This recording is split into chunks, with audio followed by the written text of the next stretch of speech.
Sveiki, čia Wow pokalbiai, Lyderių studija. Tai pokalbiai apie lyderių komunikaciją, su jais pačiais ir tais, kurie jiems padeda. Let me introduce our new guest, Oana Lungescu, the longest-serving NATO spokeswoman, the first woman to take the position. So she was the one helping the two secretary generals, to craft their messages, to choose the best words to deliver their messages to the world, to respond to media inquiries 24/7, to draft their speeches. Welcome, Oana. Thank you, Neringa, for having me, and it's always great to be back in Vilnius.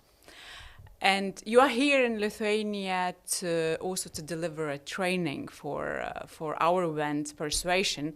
And your training was about those crisis situations, how to put the team together, how to draft those messages, and how to be the best help for the leader when the crisis hits. So let me start from crisis questions. From your huge, immense experience, what you would like to share, also taking the lessons from the training as well, what are the most important things when the crisis hits? How to be the best help for the leader? It was interesting talking to the participants in the course. One of them, who was actually working in the private sector, said, actually, what we need, the processes, are very similar. What you have to do is quite similar, but of course the stakes were different between NATO and, for instance, a utility company here in Lithuania or a ministry. For me, there's a lot that you can say about procedures, about processes, but ultimately it is about people. So, for instance, it's really important to have a leader who is empathetic. A divisive leader can actually make a crisis much worse. Of course, you can't always choose your leader, but it's always better if you can have a leader who listens, who cares, and takes action. And those three elements, you have to listen, you have to show you care, you have to show you're taking action, are also an important part of crisis communications. And they are, in a way, the key messages at the beginning of any crisis to reassure the public that you're doing all you can to keep the crisis under control and to mitigate any effects. The other thing that we discussed is that, of course, every crisis is different, and you can have a massive crisis, for instance, obviously, Russia's full-scale invasion of Ukraine, which is a big security crisis, the biggest since World War II in Europe, and affects everybody in one way or another. But within that crisis, you can have lots of smaller, different crises, and if you don't deal with those in a timely fashion, then they can make things worse. So every crisis is different, but approach all of them with this attitude of listening, caring, and taking action. Empathetic leader. As you were mentioning those words, I was looking around through the leadership now in the world. It's kind of it looks like it's becoming less and less of it. Yeah, that's true. You have a lot of polarizing leaders, and you see very polarized public opinions, which of course is amplified by the way social media operates, also by artificial intelligence. So yes, empathetic leaders are hard to find these days, and maybe that's also an explanation of why we're in such a mess globally. I was very lucky to work, for instance, with Jens Stoltenberg, Secretary General of NATO until a year ago, and it was also important not just that he was, human but also that he was somebody who was willing to be challenged. And I didn't know Jens Stoltenberg before he started at NATO, so I went to Oslo and I asked him, I'm going to tell you things, if we are to work together, that you won't like. Are you okay with that? Because if not, it's fine. We can part ways here. And he said, yes, absolutely. And that's how we worked when he was Secretary General of NATO, that I was able to be at the table, first of all, as a communicator, but also to bring to the table the perspective of public opinion, of the media, how things that we were discussing and deciding may be viewed by people outside, by the media, and how maybe that could impact what was to be decided. And ultimately it was his decision, and of course the decision of the policymakers and deciders, but it was important to be able to bring those challenges to the table, because I also think it made our decisions better.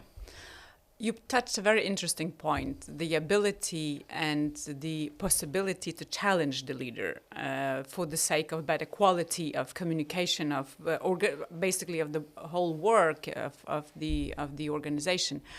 It is good, and one side of it is that the spokesman or spokeswoman or whoever takes the role of communication can say, I will challenge you, yes, or I will say things that you don't like.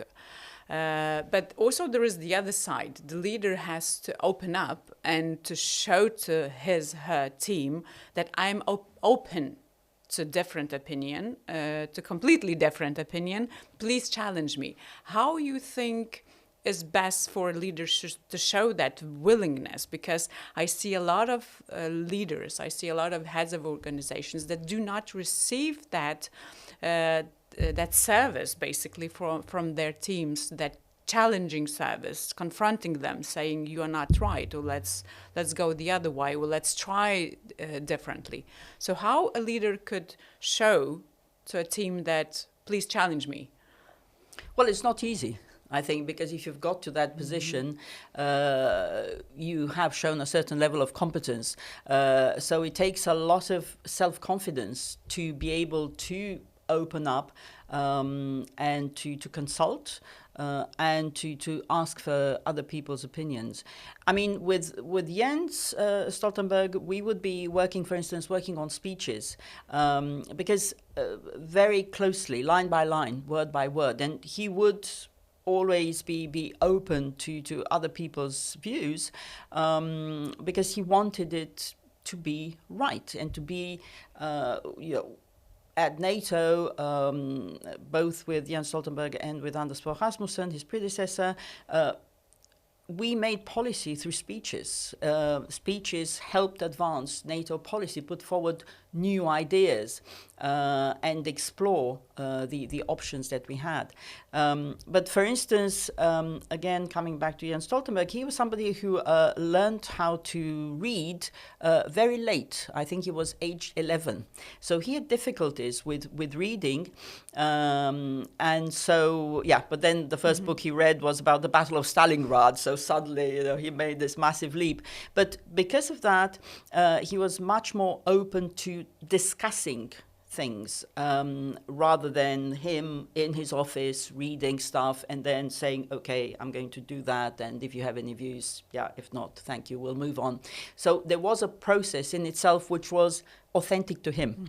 So I think it has to be authentic to the leader to have that open and consultative way of making decisions, but they also need to be decisive enough to say, okay, I've heard all of you, thank you. I'm going to maybe take some of your views to incorporate them into what I want to do, but then I know what I'm going to do. And that is, of course, a sign of, people who are Secretary General of NATO tend to have been long-term political leaders who have an ability to forge consensus, who forged many coalitions in the past. So they need to consult, but they also need to be decisive at the end of the day when it matters. Could we stay here a bit in the process of either drafting speeches and preparing speeches? There was important policy speeches, but also maybe the same was also applied for media inquiries or for crisis communication. How the process looked like? Would you come up with the suggestions what the key messages should be? Of course, those key messages possibly didn't change dramatically over time in some of the case, in most of the cases, maybe in NATO's case, but they vary it maybe. So how was the process? What was the kitchen basically? How it looked like? We never did communications by committee in NATO, which sometimes may sound unusual because, of course, NATO works by consensus. Everything that NATO does is done by consensus. But the Secretary General is the principal spokesperson of the alliance, and he or she needs to have the margin of maneuver to be able to deal with any situations in terms of communications, because things move very fast. And I think over the last 15 years or so, things have moved so fast that allies, sometimes with, some caution, have realized that they need to trust the Secretary General that they have chosen to speak on their behalf. And the spokesperson is there to support the Secretary General in what they do. And often we joked, and I think that's valid for many other organizations, and when the news is bad, I'm the spokesperson. When the news is good, it's the Secretary General that's a spokesperson. But still, the news these days can be very, very complex. So it was important. So who spoke more? Sorry to interrupt you. He spoke more. You had bad news more or good news? Well, even when I think it's also a measure of the courage of the leadership, that they also have to tackle on things when they're difficult. And things are often very difficult.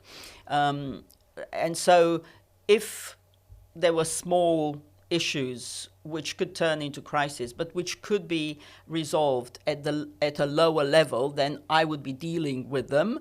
But if it was important to show that that NATO is there, that NATO is taking things seriously, which can in itself be a message of deterrence. If you have a social media post or a statement or a speech by the Secretary General, that shows that this is important. We take it seriously. We deal with it at the highest level. So you need to calibrate who responds and who deals with what. But in terms of the messaging, I think unlike, for instance, the European Union or other international organizations, we had quite a short time to clear lines, messaging, because things can move very fast. And I think it's important that we, as NATO, were able to respond very quickly in times of crisis if necessary. And so there is a measure of trust between the leadership, the Secretary General, and the spokesperson, that we understand the position of the allies. We know where allies may have red lines, for instance, but within that framework, we can move forward as much as possible in a way, push the envelope as much as possible. I'll just quickly explain what does it mean writing by committee. It means that 15 people are engaged in writing and everyone suggests their own words, commas, etc., etc. So that's how, of course, there are different types of communications within NATO and within international organizations. So you have summit communiques, for instance, at the Vilnius summit. Of course, the summit communique was negotiated, that was 2 years ago, was negotiated until the very last minute by ambassadors or deputy ambassadors, working behind the scenes as the leaders had already started meeting. So that's where a comma, literally a comma, can change the meaning of a sentence, and people will be fighting over commas, negotiating very hard over commas, sometimes not just over hours, but over days or weeks. So words, commas can make a difference in policy. However, if you are to communicate with a global audience of billions and billions, then you need to speak with simple words that people can understand without any acronyms, which of course people in NATO love, but it was important to be able to translate, in a way from English to English and speak in simple terms without too many confusing figures, focus on a single figure, for instance, on defense spending, like 2% or 5%. Just try to speak in a way that people, wherever they may be, can understand. Otherwise, there's no point. You touched briefly the subject, but I will come back to this when you were saying that you used the word of the Secretary General as a form of deterrence as well. So when there were important occasions, then he would speak.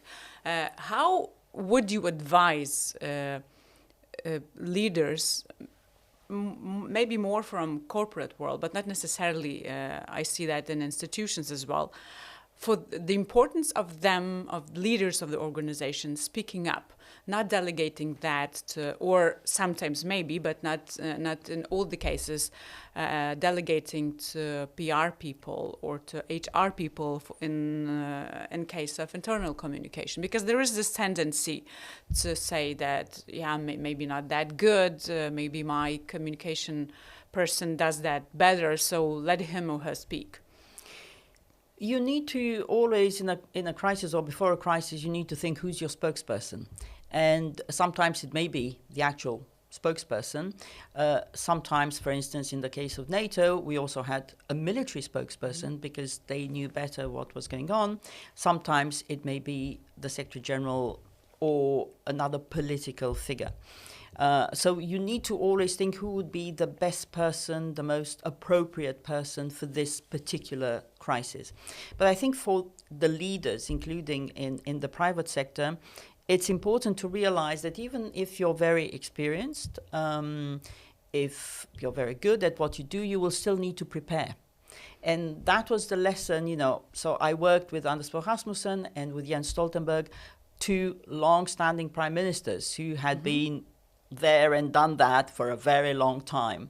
And still, they were very focused on preparing what they were going to say, but also preparing what they were going to wear. You don't turn up, when you talk to the troops, for instance, and you go to some far-flung places in a suit and tie. You need to consider if you've had an accident or something like that, where you have casualties, again, you don't turn up in your T-shirt and shorts. So these details matter. They're part of the message that you communicate. It's also important to show leadership is also about showing up. It's about being there. If you're the leader, you need to take responsibility.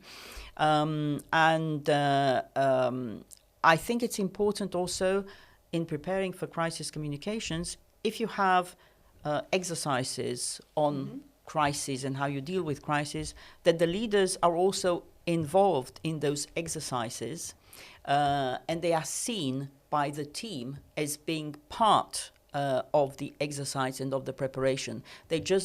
They don't just show up at the end, but they are part of the process. And that's something that, for instance, we did in NATO, where we do have crisis management exercises. And even at very busy periods, the Secretary General was always involved, on the one hand, in the exercise, which took a lot of time of his time, and on the other side, in managing day-to-day matters in the real world. You mentioned that when you were you preparing with the Secretary General for particular speeches, you were going, or the particular way how you did that, going sentence by sentence. Was there anything else where you think your help was particularly important for the leader in this preparation process? Sometimes it's about timing. It's about tone. It's about expression. And often, you know what you want to say, so you will speed up. So sometimes just, okay, breathe. Take your time. This is important. This will get quoted. This will be on television. So think of it in a way as a TV or video clip in a social media posting. And obviously you also have to write for that, so that your main message is not just in over 2 paragraphs, which nobody will be able to clip and use, but it's very sharp, very clear, and it's maybe 1 sentence. I will come back to the message later, but now staying here about this preparation, how long did it take to prepare? I know that it might be different, but usually what was the process and how long you would take for those bigger speeches? It really depends. Also, of course, you can start preparing well before if it's something that it's planned, but often things happen quite quickly. So, for instance, when the Secretary General was invited to address the US Houses of Congress, which is unprecedented, he was the first, and for now, I think the last head of an international organization that did that back in 2019. We didn't have that much time to prepare, but still we went through a lot of drafts. A week or a few hours? What was... Oh, no. It depends. If it's something that you just need to write, on a plane going somewhere, then, you have the time you have and you need to be very fast. But for big speeches like that, hopefully you get a bit more than a week, and then it needs to be very intensive. But the other thing that you need to do is you can never take that speech for granted, that the draft, what you think is the last draft, may really not be the last draft at all, because things move in the real world, and we see how things change all the time, and NATO is often part of the picture in some way or another, even though it may not have a direct role. So you also need to think how you position your organization in what else is happening on the day. Because if there's something big happening in the outside world that everybody will be talking about, while they're over the coffee break, but you haven't really touched upon it at all in your keynote speech in the main hall, then you will appear as being either tone deaf or blind, or is living in an ivory tower that's got no connection whatsoever with the real world where all your audience is. So you need to think also about how you connect with your audience by referring to things that matter to them. Do you have any example that you could share also with the audience where the speech went old overnight? Well, we were one thing that comes to mind is we were preparing for the launch of the Secretary General's annual report. I think it was in 2020. Anyway, I can't remember now, 2020 or 2021. When did COVID hit? 20. In 2020. So that was in March 2020. So, things were happening fast.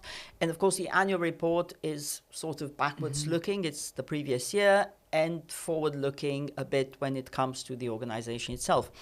And we had a very serious discussion there because there were some colleagues who were saying, no, there's nothing that the Secretary General can say about COVID. NATO has absolutely no role.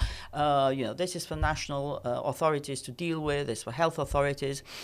And I and other colleagues in the communications business, but also, living in the real world, say, well, it would be really strange if the Secretary General of NATO goes out there and talks about everything else but the stuff that's actually on everybody's mind and affecting their lives. And so we also thought, obviously, what would be NATO's role? Because people hadn't really thought about it that much.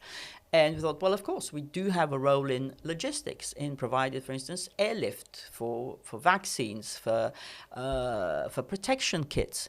There's a way to speed up flights by giving them a specific code for NATO flights.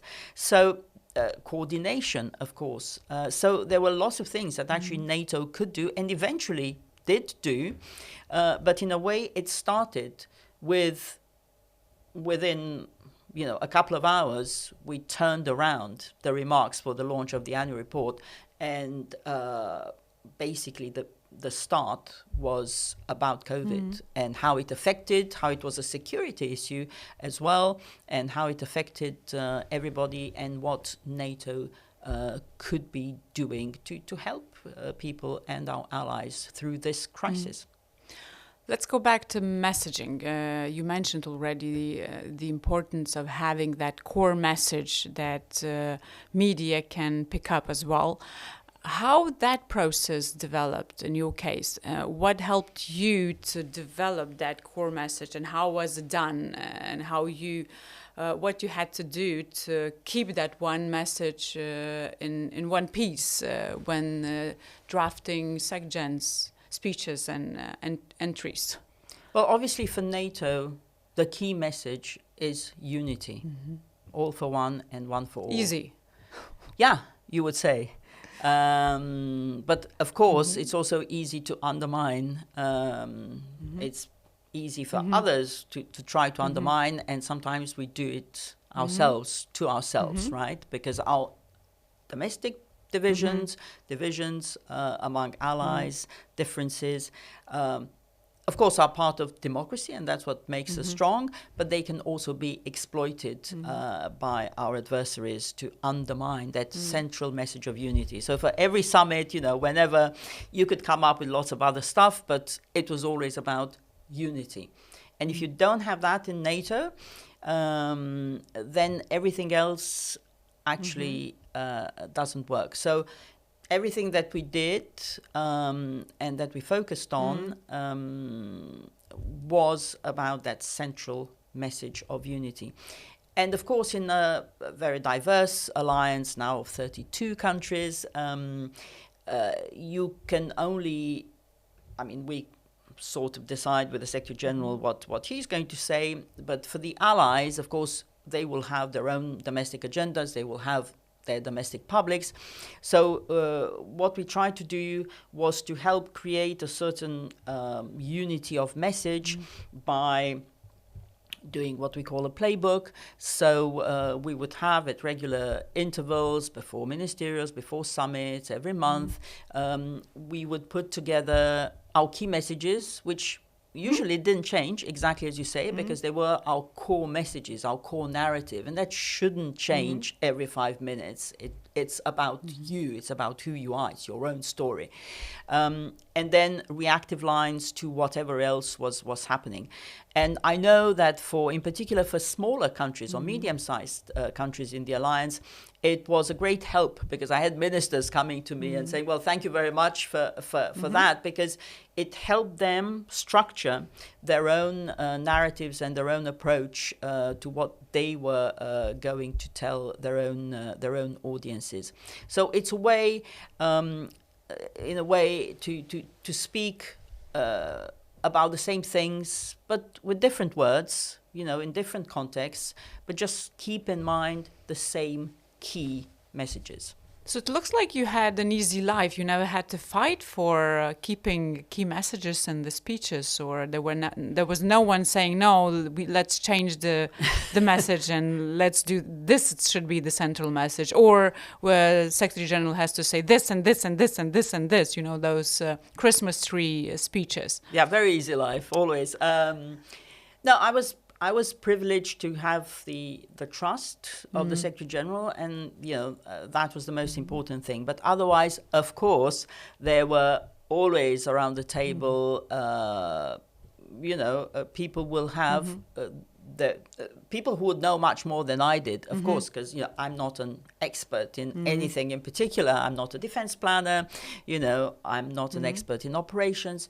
So it was important to take on board, the input, again, the red lines that people around the various divisions of NATO had, to go and ask them to gain their trust. But ultimately, it's a Secretary General's speech. It's not a Christmas tree. It should not be a Christmas tree, because if your priority is everything, then your priority is nothing. So you need to to be able to focus on what you think is important. As a politician, ultimately, this is about political communications. It's not just institutional reporting. So there is a difference between the different aspects of the organization. But for instance, it was very important in the run-up to the to Russia's full-scale invasion of Ukraine. We took a very proactive communication stance because we knew what Russia was preparing to do. We had the intelligence. And for the first time ever, we decided, obviously with the Secretary General and together with other allies, we decided that we would declassify a vast amount, unprecedented amount of intelligence to actually prepare people for what was happening and to make clear that Russia was the aggressor, Ukraine was the victim of aggression. And so it was important to support Ukraine and also to strengthen NATO. And that meant that we had to build a lot of trust and confidence, for instance, with our intelligence community. And luckily, and that is a piece of advice to everybody, build that trust in the good times, in the quiet times, because you will need that when the going gets tough. So if we didn't know our main interlocutors before we took this decision, it would have been much harder for them to trust us with that intelligence, so that we could have actually a very detailed conversation about, okay, what can we declassify, what can we use in our public communications, and where should we not go. And so always exploring that relationship, but building the trust in good times, because it will serve you in the bad times. And that applies to internal stakeholders, it applies to your audience, and it applies to the media as well. Yeah, that's the golden rule of crisis communications. If you have good relations and good trust with all the interlocutors, it helps you to push also your messages, but also to survive and to fall on a much softer ground, basically. But you said one nice sentence saying that it should be Secretary General's speech. So let me talk about authenticity, because one thing is the core message of NATO that hasn't changed and will not change. But at the same time, for the talk and for the communication to be persuasive, it should be authentic. So how you developed both your rapport with the Secretary General and how you helped him to be more authentic at his speeches? You always have to try and find out about their private lives in a way, right? Their personal lives, and the relationship that they may have with a certain audience, or any stories in their lives which are only particular to them, that can help them tell the bigger story that they want to tell.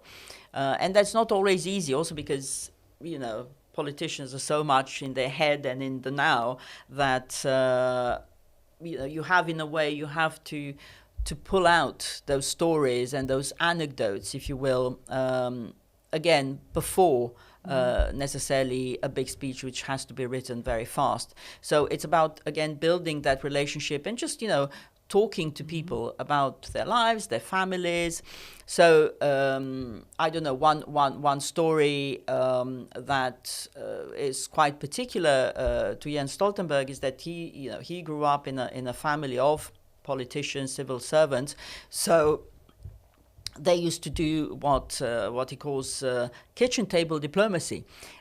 So his dad, Torvald, would invite guests from all over the world, including Nelson Mandela and freedom fighters and others, to the kitchen table in Oslo, and make them coffee and some very poor sandwiches. But that's how he got his own political education.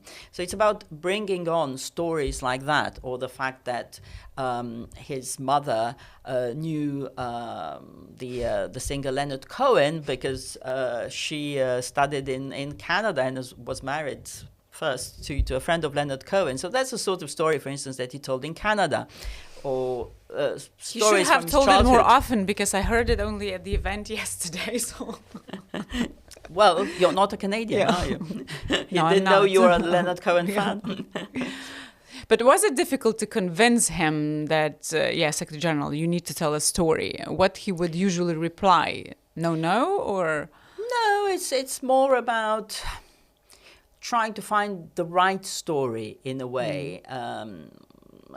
But no, I mean, actually, for instance, whenever we went to Serbia or the Western Balkans, he had a lot of memories growing up as a child, because his father was posted in Belgrade, so they used to travel widely across the Western Balkans. So he would always sort of remember the Serbo-Croat, as it were, name for ice cream, or nursery rhymes. So yeah, I think he quite enjoys telling those stories. But of course, everybody is different. And Anders Fogh Rasmussen, for instance, was perhaps more reserved about his childhood. But everybody will have some period of their life or of their experience. It may be as a young politician, as people have done something else than in being in politics, right? Before, so working with in the business world, being a student, there will be other things that will come up to just to establish a relationship with the audience at the beginning of your speech. Even if you may not have anything else that relates to the audience, otherwise, I think that's helpful. Can we stop here for a moment? For example, if I would put you in a situation, imagine that I am the CEO, I'm not willing to share any of my personal stories. I don't see a purpose, a need for that, and because I think that it's not about me, it's about my company that I run, and let's put examples of, products that we do or services that we provide, and that's it. It's about the company, not me. What kind of arguments you will bring to me that, no, you still have to? Look, I think it's about people. Ultimately, this is about a person talking to other persons. So what people respond to is emotion and how you make them feel. They may not necessarily remember everything else you said, or the amazing figures that you brought to the table. On the other hand, if you're not comfortable with sharing a certain part of your life, that will come across and it will be stilted. So it needs to be like a happy medium. And if you're not happy to talk about yourself, you can talk about the people who work in your company or who design a certain product and their experiences and your interaction with them. And obviously the speech is not about you, because that can also appear very egotistic, and again, it will not be effective as a speech. But if there is a hook, a way to just focus people on you as a human talking to them as humans, and I think that is a good way to introduce a speech, make that connection, shake hands with the audience at the beginning in a way that is meaningful to them and can resonate with them, so that they're open to listening to what you have to say for the rest of the speech. I mean, not everyone has a relation to Cohen, definitely, but was it really a door opener? How did the audience react? Well, he was, I think people in Canada, like you, were a bit surprised. They had not associated it, but, they may have known that Marianne Cohen's, love was actually Norwegian. And then, he also mentioned that he went to a Cohen concert with Marianne and with his mother. I think people see a different side of a politician, very serious politician. And we did a program on BBC Radio, which is called Desert Island Discs. And it's something that I would encourage, I don't know if you have that in Lithuania or anything like it, which is basically like a series of, I think, 7 or 8 records that describe your life. So they are the stages of your life, the sort of music that you listened to or loved at a certain point in your life. And I think that, that's an extraordinary program, and I would encourage everybody to check Desert Island Disc Stoltenberg, because it will give you an insight into what made him the person he is. And I think it was revelation to himself as well, because he had to dig deep and think about the music, and that defined important moments in his life. But it's also a way to make politics more personal and more understandable and more relatable to people at a time when people are so distrustful of institutions, of politicians, of politics. It's important to show these are people like you and me. They have the same sorrows, the same joys, the same problems and questions about themselves and about, how to conduct themselves in this world in a way that, can make a change for good. So it's a way to build that trust in a way that's not political communications. It's a different type of communications. And you see that also with social media, where, of course, which requires a level of authenticity. And I would never, a lot of people came to me, like new commanders or leaders in NATO, and said, so I should go on, you're telling me to go on all these social media. And I said, no, if you're not happy with being on social media, you don't have to, leave it to your spokesperson or whatever. But if you have a platform where you're already established, that you're comfortable with, by all means continue and explore what you could do with that. But be authentic. If you're not authentic on social media, there's no point, because it will sound false, and it will just undermine people's trust in you as a leader. Also, about the importance of the team when helping the leader. We touched, on qualities of the importance of spokesperson to be straightforward and to challenge the leader, but sometimes there is a bigger team. So what do you think the best qualities or the most needed qualities for the team to be the best help for the leader who is exposed and goes to media or to any other public speaking situations? There's always a team. It may be a very small team. I mean, it's certainly quite a small team at NATO, but there's always a team. And communications is nothing but teamwork and a team sport. Otherwise, you can't make it. It's not about me. It's about the team, and the team helps you do your job, and you can't do it without them. And for me, some of the most, every function was important, and in the press office we had media monitors, media analysts, we had the press officers, of course, the speech writers, the assistants, and then we had other colleagues who are doing digital. So everybody was really important, and sometimes it's the people who outwardly may seem the most junior that are the most important. So for me, our media monitors were absolutely key, and people so dedicated and work so hard with no visibility at all, right? So, but they can make a difference if something happens. And for instance, you're at a NATO summit without your mobile device, and somebody brings you a piece of paper. Is this, we've just monitored this.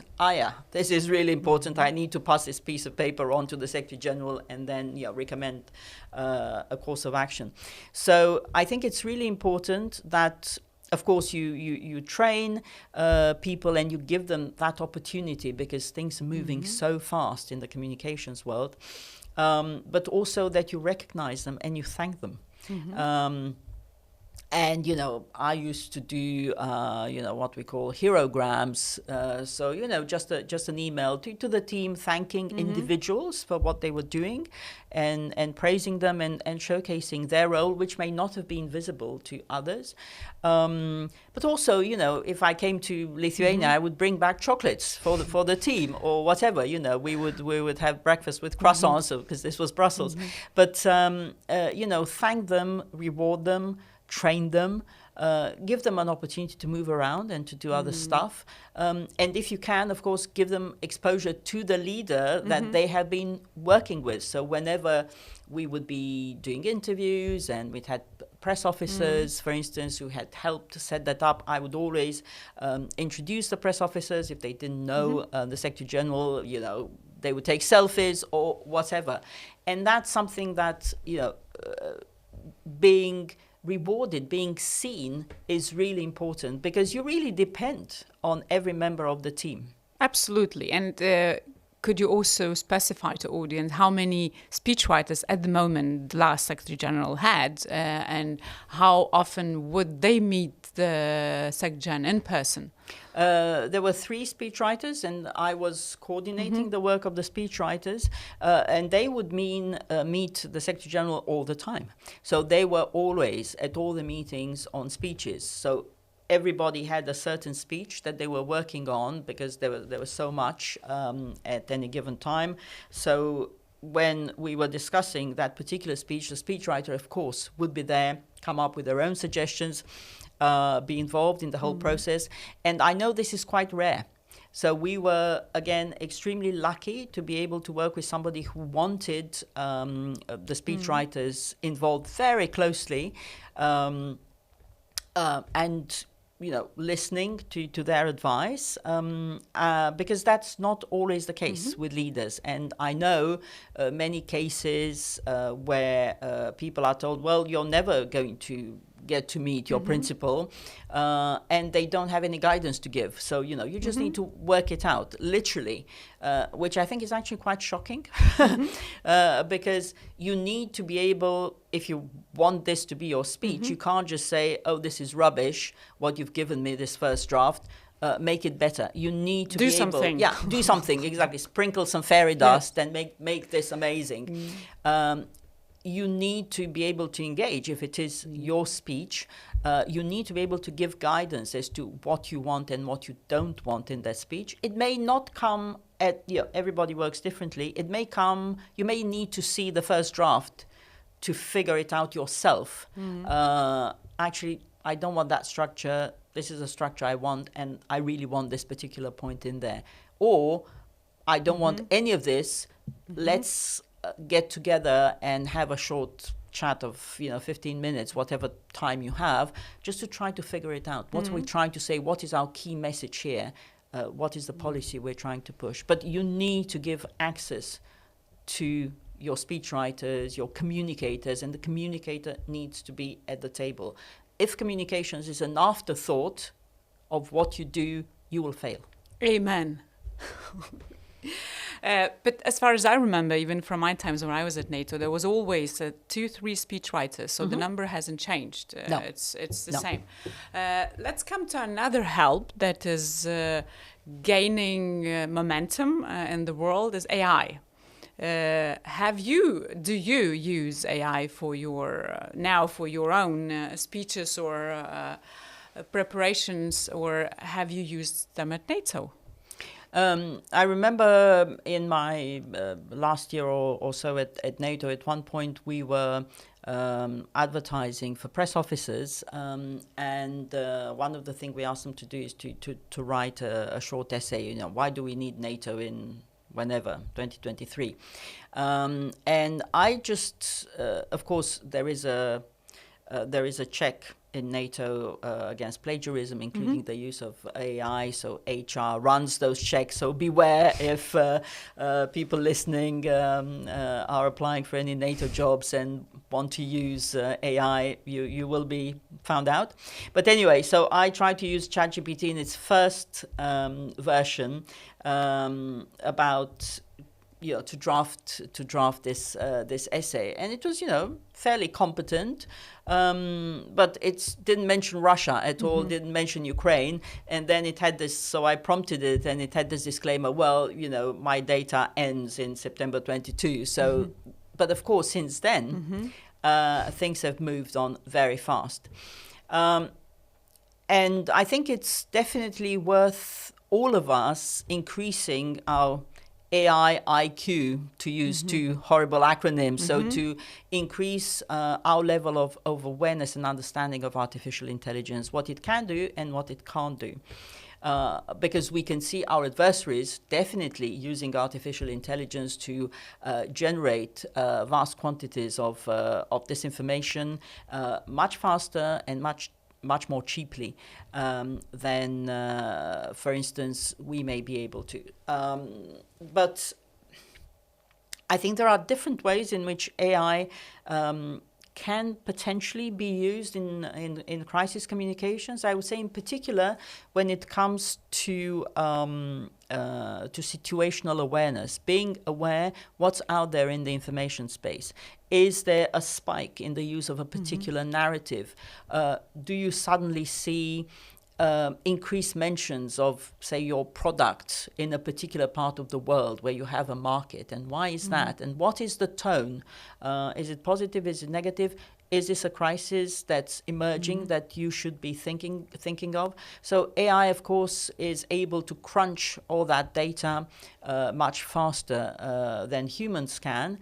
But I think whenever you use AI, there always has to be the human aspect, because you need to, AI will not have the political judgment that you have or the understanding of your product or your service that you have. So you need to have that check at the end of the day.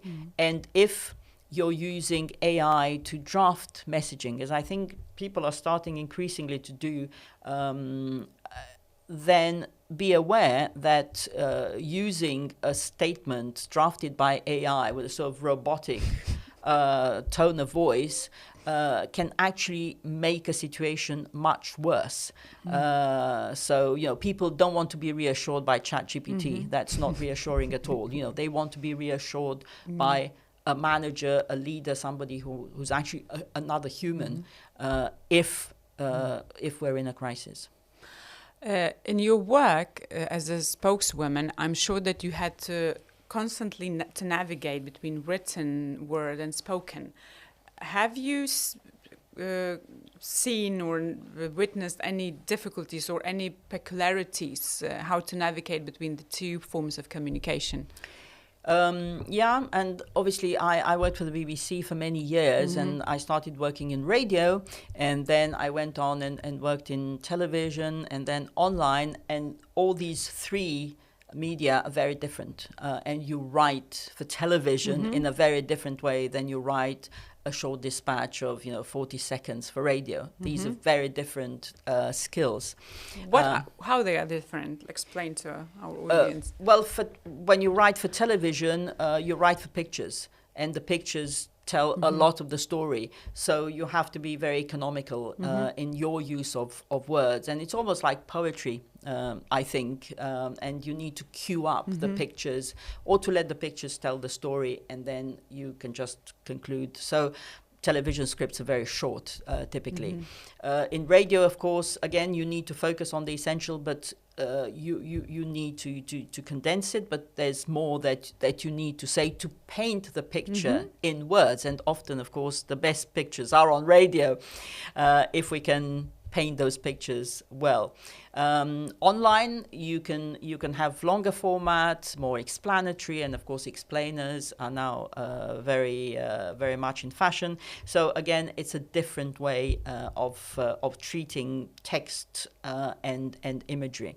I think it's very important, if you have a speech, to actually read it out, and rehearse it again and again and again and again. We did that with Jens Stoltenberg, once for timing, because often people will be making speeches in a language that's not their own, so they need to be able to time themselves and to know where the stress should be in a particular word or in a sentence, where they should pause, look up, wait for an applause, perhaps.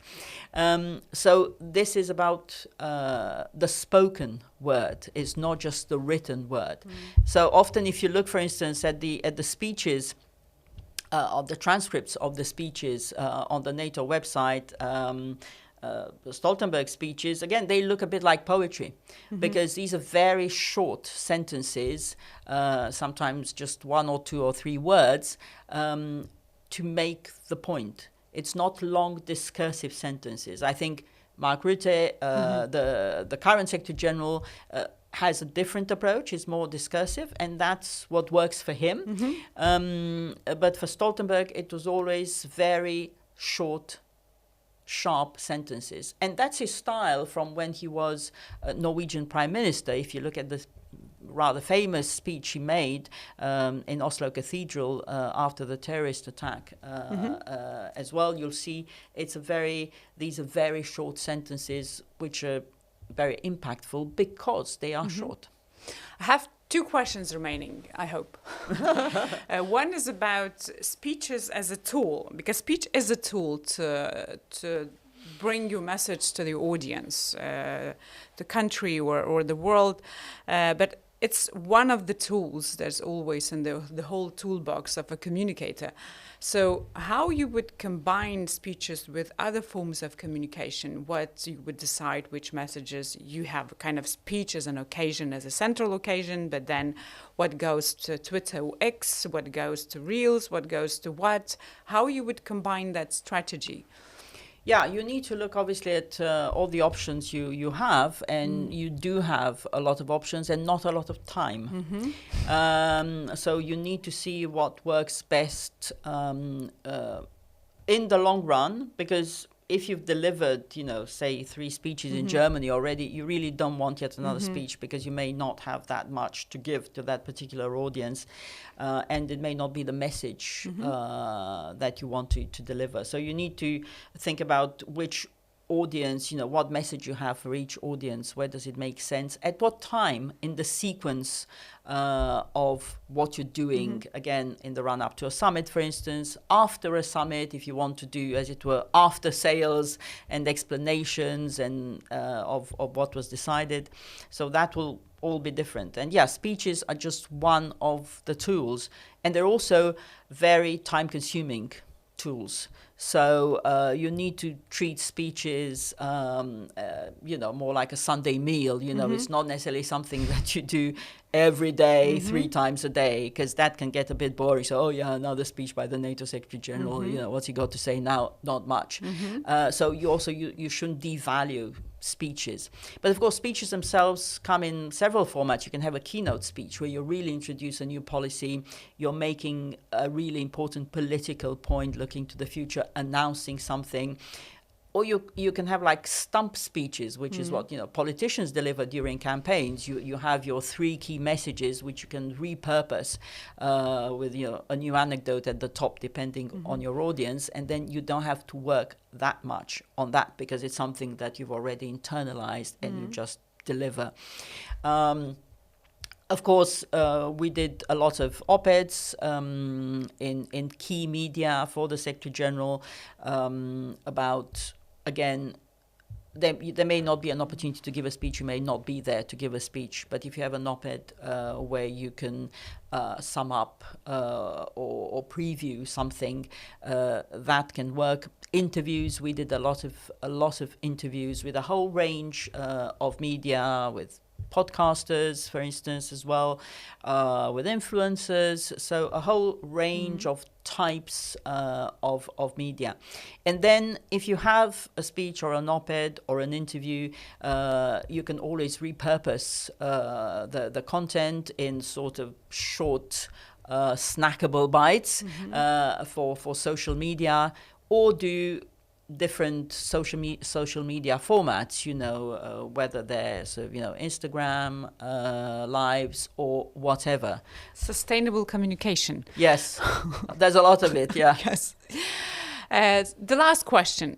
Imagine that we convinced another business leader or any other leader to take up more role as a speaker, as a public speaker.